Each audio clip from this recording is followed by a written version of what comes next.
Everybody always wants to know, how do you read your opponents? Well, reading your opponents isn't easy. It's both an art and a science. There's really two approaches, or two things you can combine to help you read opponents. The first thing being physical tells, looking for mannerisms and trying to pick up on maybe facial tics and things. But realistically, looking to see how somebody twists their cookie, that's not going to get it done. What's more reliable is to focus on your opponent's betting patterns, how they bet their hands, and past betting history.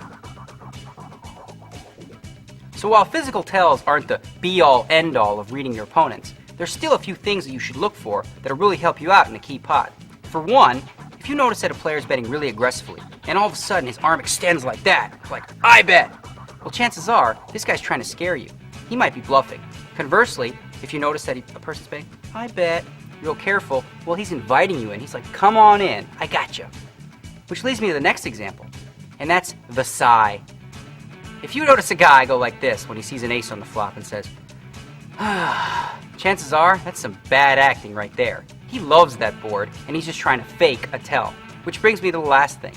Once you've coined and once you know that your opponent is using fake tells, look for stuff like that. If you see that he looks at the board and goes, you know what that means? That means he loves what he sees there. Once an actor, always an actor. Once a bad actor, always a sucker.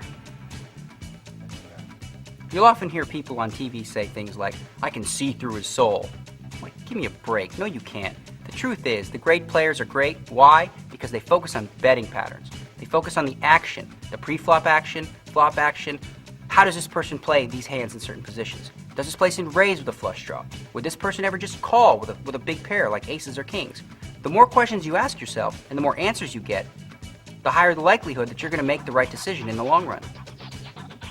So again, to improve your hand reading skills, you need to combine both the art and the science, both the physical mannerisms as well as your opponent's betting patterns. You really just got to pay attention, watch your opponents. The more information you have, the better decisions you'll be able to make in those big crucial pots.